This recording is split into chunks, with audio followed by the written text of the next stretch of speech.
The year is 1520. It is the height of the Ming Dynasty. We are standing on the spine of the world, high in the Yan Mountains, north of Beijing. Here, the earth reaches up to touch the gray, heavy sky. The peaks are jagged and sharp, like the teeth of a sleeping dragon, stretching out as far as the eye can see. But there is something else here, winding through the peaks. A ribbon of gray stone, the Great Wall. Wanli Cheng Cheng, the long wall of 10,000 li. It does not look like something built by human hands. It looks like it grew out of the mountain itself. It rises and falls with the rhythm of the ridges, climbing steep cliffs and diving into deep valleys, endless and unbroken. It is deep winter. The air is thin and incredibly cold. It is a sharp, biting cold that freezes the breath before it leaves the lips. The sky is a uniform sheet of pearl gray. There is no sun today. There is only a diffuse, soft light that casts no shadows. The world is flat and still. Snow has begun to fall. It started an hour ago as small, hard grains, but now it has softened into large, silent flakes. They drift down from the clouds in slow motion. There is no wind to hurry them. They fall straight down, settling on the dark pine trees, on the frozen rocks, and on the gray bricks of the wall. Let us stand on one of the watchtowers. This is the General's Tower. It is a square fortress of brick and stone, 2 stories high. The bricks are large and gray, fired in kilns centuries ago. They are cold to the touch, rough and pitted by years of rain and ice. The mortar between them is white, made from lime and sticky rice soup, harder than the stone itself. The silence here is absolute. It is a heavy, muffled silence. The snow absorbs every sound. A bird flies overhead, a black raven against the white sky, but it does not call out. It simply glides, disappearing into the mist that clings to the valleys below. A lone sentinel stands on the ramparts. His name is Chen. He wears a heavy coat made of padded cotton and thick wool, dyed a faded indigo blue. Over this, he wears armor of brigandine, iron plates riveted inside fabric to keep the metal from freezing to his skin. He wears a fur hat with ear flaps pulled down tight. He does not move. He does not pace. To move too much is to waste heat. He stands like a statue, his gloved hands tucked into his sleeves. He looks out towards the north, towards the vast, empty steppes of Mongolia. There is nothing there but white hills and gray sky. No armies, no horses, just the winter. He breathes in slowly. The air tastes of ice and pine needles. He breathes out. A plume of white steam escapes from his scarf, rising up and dissolving into the falling snow. Let us walk along the wall. The path on top is wide enough for 5 horses to ride abreast. It is paved with square stones. The snow is accumulating on the path, a fresh, pristine layer of white covering the gray. Our footsteps make a soft, crunching sound. To the left and right, the crenellations, the battlements, frame the view like teeth. Through each gap, you can see the sheer drop into the forest below. The trees are frosted with ice. They look like skeletons made of crystal. The mist moves through them like a slow, living river, obscuring the bottom of the valley. You cannot see the ground, only the tops of the trees floating in a sea of white fog. The wall stretches ahead, disappearing into the mist. It looks infinite. It feels as though if you walked forever, you would never reach the end. You would only find more stone, more snow, and more silence. It is a monument to patience. Every brick was carried up these mountains on the back of a man or a donkey. Millions of bricks, millions of steps. Chen looks at the next watchtower, located on a higher peak, half a mile away. It is barely visible through the snowfall, just a dark rectangular shadow in the whiteness. If there were danger, a fire would be lit there. Smoke by day, fire by night. But there is no smoke. The signal towers are cold. The border is asleep. The snow falls heavier now. It lands on Chen's shoulders, dusting his dark blue coat with white. He does not brush it off. He is part of the landscape now. He is just another stone on the wall. Down in the valley, a deer steps carefully through the deep snow. It pauses, ears twitching, listening to the silence. It digs at the snow with a hoof to find frozen grass underneath. The sound is tiny, swallowed instantly by the vastness of the mountains. Time passes differently here. There are no clocks. There is only the gradual deepening of the snow and the slow darkening of the sky. The light is fading. The gray is turning to charcoal. The mountains are losing their definition, merging into a single dark mass. Chen shifts his weight from one foot to the other. The leather of his boots creaks softly. It is the only sound he has made in hours. He is waiting for the night. He is waiting for the lantern to be lit. Night has fallen completely over the Yan Mountains. It did not come suddenly, but rather, the gray world simply dissolved into a deep, velvety blackness. The mountains, which were jagged teeth against the sky only an hour ago, have disappeared. There is no horizon now. There is only the falling snow, visible only for a split second when it catches the faint reflection of the moon behind the clouds. Chen turns away from the northern darkness. His shift on the ramparts is over for now. He walks towards the heavy wooden door of the watchtower. The wood is old oak, reinforced with iron bands that have rusted into a dark orange color. He pushes against it. The door is heavy. It resists the wind. The hinges groan, a low, complaining sound that echoes briefly in the empty air.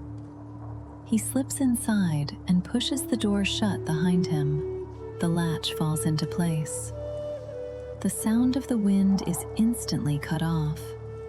It changes from a sharp bite to a dull, distant moan. Inside, the air is still. It is cold, but it is a dry, sheltered cold. The room is small and square, enclosed by thick brick walls. It smells of stone dust, dry straw, and the faint, lingering scent of wood smoke from nights past. This is a sanctuary, a stone box suspended in the sky.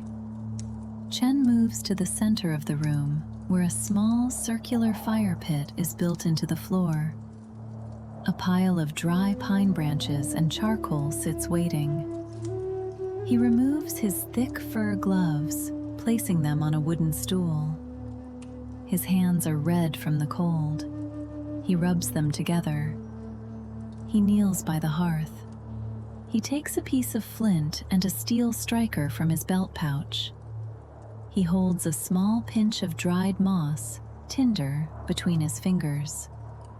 He strikes the steel against the stone. A spark flies. It is a tiny, fleeting star in the darkness. It misses the tinder. He strikes again. This time, the spark lands. The moss glows orange. A tiny curl of gray smoke rises, smelling of burnt earth. Chen leans in close and blows gently. The orange glow spreads. He adds a few pine needles. They catch fire with a sudden, soft whoosh. The yellow light blooms in the room, pushing the shadows back into the corners. It illuminates the rough texture of the brick walls, the wooden rack holding a spear and a crossbow, and the rolled-up sleeping mat in the corner. The fire begins to crackle. The pine wood burns with a sweet, resinous scent. It is the smell of the forest brought indoors. Chen places a heavy iron tripod over the growing flames. On top of it, he sets a black iron kettle. He had filled it with clean snow earlier in the day. Now the heat begins its work. The snow at the bottom turns to slush, then to water. He sits back on his heels, watching the fire. The flames dance and twist, orange and blue. There is something hypnotic about the movement. It is the only thing in this world that is moving quickly. Everything else is slow.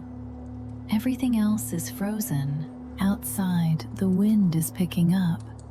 The storm is intensifying. You can hear it howling around the corners of the tower, searching for a way in. It rattles the heavy wooden shutters on the small window. But the stone holds firm. The wall has stood against the wind for 100 years. It will stand tonight. The contrast between the storm outside and the growing warmth inside makes the room feel smaller, safer. The water in the kettle begins to make a sound. At first, it is a low hum. Then, as tiny bubbles form on the bottom, it turns into a soft simmer.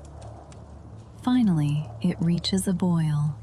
Steam shoots out of the spout, rising straight up into the darkness of the rafters. Chen reaches for a small ceramic jar. He opens the lid. Inside are dried tea leaves. They are dark, twisted, and brittle. He takes a pinch and drops them into a clay bowl. He lifts the heavy kettle, wrapping a cloth around the handle, and pours the boiling water over the leaves. The sound of the pouring water is loud and clear in the small room. The steam that rises now carries a new scent. It is the smell of damp earth and bitter leaves. He watches as the twisted black leaves begin to unfurl in the hot water. They expand, turning slowly in the liquid, releasing their color. The water turns a deep amber brown. He wraps his hands around the warm clay bowl. The heat seeps into his palms, thawing his frozen fingers. He brings the bowl to his lips and blows the steam away. He takes a sip. It is hot, bitter, and grounding. It tastes of the earth. He sits on the straw mat, his back against the warm brick of the chimney. He closes his eyes for a moment. He is alone. The nearest garrison is miles away down the valley. But he is not lonely. He is the guardian. The fire settles down into a steady burn. The logs turn into glowing red embers. The light in the room softens, becoming dimmer and warmer. The shadows on the walls stop dancing and become still.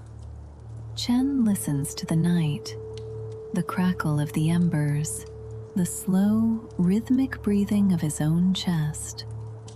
The wall stretches out to the east and to the west, an endless dragon of stone sleeping under the snow. And inside the belly of the dragon, one small fire burns. The whistle of the wind outside. Hours pass in the small stone room. The fire in the hearth has burned down. The bright yellow flames are gone, replaced by a bed of deep red coals that pulse with a faint, dying heat. The light in the room has retreated, leaving only a soft amber glow near the floor. The rest of the tower is swallowed by shadows. Chun sits motionless against the wall. He is not fully asleep, but he is drifting in that quiet space between waking and dreaming. His breathing is slow and steady. The warmth of the tea has spread through his limbs, but the cold of the mountain is patient. It waits outside the heavy wooden door, pressing against the stone, looking for a way in. Sometime before dawn, the sound of the wind changes. For hours it has hammered against the tower walls, demanding entry. But now it begins to fade. The howling drops to a whisper, and then, finally, it stops altogether. The storm has passed. The silence that follows is heavier than before. It is the silence of deep snow. When fresh snow covers the world, it acts like a blanket, dampening every vibration, absorbing every noise. The mountain is holding its breath. Chen opens his eyes. He senses the change in the air. The darkness inside the room is no longer absolute. Through the cracks in the wooden shutters, thin blades of pale gray light are beginning to slice through the gloom. The night is retreating. He unfolds his legs and stands up slowly. His joints are stiff from the long stillness. He reaches for his heavy fur gloves and pulls them on. He adjusts his helmet. He picks up the iron poker and stirs the ashes in the hearth one last time. The coals crumble into gray dust. The fire is finished for the night. He walks to the heavy oak door. He lifts the iron latch. It is cold to the touch, freezing the moisture on his fingertips instantly. He pushes the door open. The air that hits him is cleaner and sharper than anything he has felt all night. It rushes into his lungs, waking every cell in his body. He steps out onto the ramparts.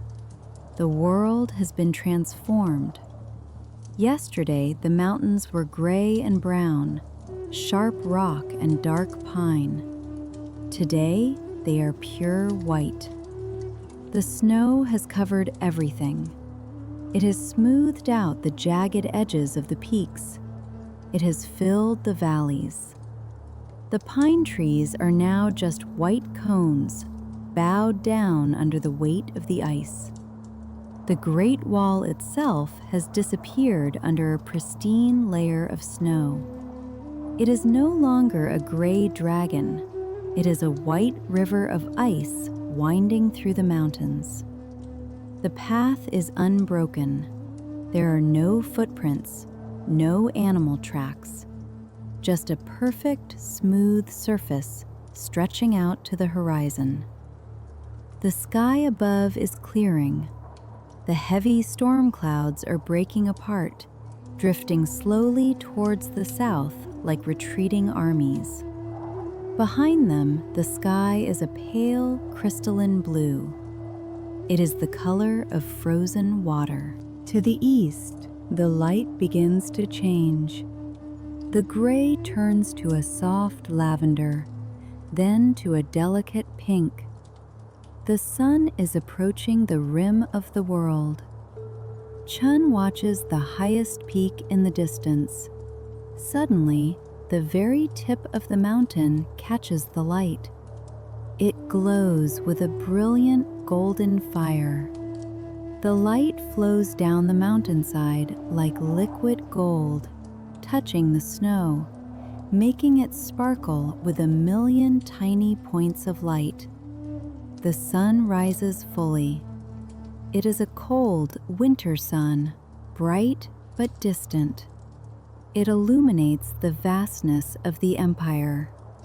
To the north, the steppes are an endless ocean of white. To the south, the valleys are still hidden in deep purple shadow. Chun walks to the edge of the battlements. He places his gloved hands on the stone. It is covered in a layer of frost. He looks down into the forest below. The mist has frozen on the branches of the trees, turning the entire forest into a garden of glass. Nothing moves. There is no wind to shake the snow from the trees. There are no birds singing. There is only the light, the snow, and the stone. He begins his morning patrol. He walks slowly along the path. His boots sink into the fresh snow. He leaves a trail of deep footprints behind him, the only mark on this perfect landscape. He walks towards the next tower. The cycle is complete. The night is over. The storm has passed.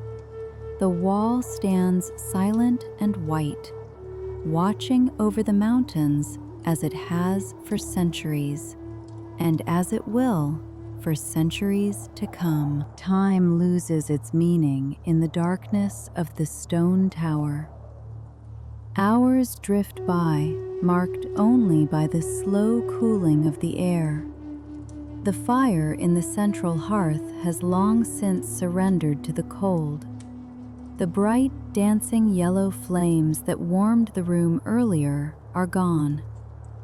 In their place, a bed of deep red coals pulses with a faint, dying light, struggling against the encroaching chill.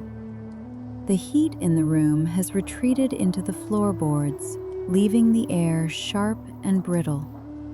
Chen sits motionless against the rough brick wall. He is not fully asleep, nor is he fully awake.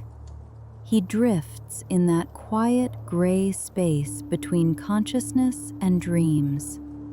His breathing is slow and shallow, creating a rhythm that matches the stillness of the mountain. The heavy wool of his coat holds the last remnants of warmth, but the cold of the high altitude is patient. It presses against the heavy wooden door. It seeps through the invisible cracks in the mortar. It waits.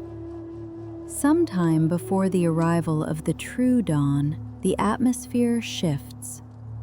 For hours, the wind had hammered against the northern face of the tower, demanding entry, rattling the heavy shutters. But now, the aggression fades. The howling drops to a low murmur, then to a whisper, until finally it stops altogether. The storm has exhausted itself. The silence that follows is profound. It is heavier and deeper than the silence of the night. It is the specific muffled silence of deep snow. When fresh snow covers the world, it acts as a blanket, dampening every vibration, absorbing every echo. The entire mountain range is holding its breath. Chen opens his eyes. He senses the change before he sees it. The darkness inside the room is no longer absolute. Through the seams of the wooden window shutters, thin, fragile blades of pale gray light are beginning to slice through the gloom. The night is finally retreating. He unfolds his legs and stands up slowly. His movements are deliberate. His joints are stiff from the long hours of stillness. He stretches his arms, feeling the weight of the brigandine armor on his shoulders. The iron plates riveted inside the fabric shift with a dull, heavy sound. He prepares for the day. He reaches for his heavy fur gloves, which sit on the wooden stool. He pulls them on, finger by finger, ensuring the fit is tight. He adjusts his helmet, tightening the strap under his chin. He picks up the iron poker and stirs the ashes in the hearth one last time. The remaining coals crumble into gray dust. The fire is finished. The night watch is over. He walks to the heavy oak door. He places his hand on the iron latch. The metal is freezing, cold enough to burn the skin if he were not wearing gloves. He lifts the latch and pushes. The door is heavy, blocked slightly by a drift of snow that has piled up against the outside. He pushes harder. With a slow, grinding movement, the door swings outward. The air that hits him is cleaner, sharper, and colder than anything he has felt all night. It rushes into his lungs, waking every cell in his body. He steps out onto the stone ramparts. The world has been transformed. Yesterday, the mountains were a landscape of gray rock, brown earth, and dark green pine. Today, those colors have been erased. Everything is pure white. The snow has covered the world. It has smoothed out the jagged edges of the peaks, turning sharp cliffs into soft, rolling curves. It has filled the deep ravines. The pine trees are no longer trees. They are white statues, their branches bowed down low under the heavy weight of the ice. The Great Wall itself has disappeared under a pristine, unbroken layer of snow. It is no longer a gray fortification of war. It is a white river of ice winding endlessly through the mountains, rising and falling with the spine of the earth. The path ahead is perfect and smooth. There are no footprints, no animal tracks. The snow sparkles with a diamond-like texture. The sky above is clearing rapidly. The heavy, leaden storm clouds are breaking apart, drifting slowly towards the south like a retreating army. Behind them, the sky is revealed. It is a pale, crystalline blue, the color of a frozen lake. It is a cold sky, vast and indifferent.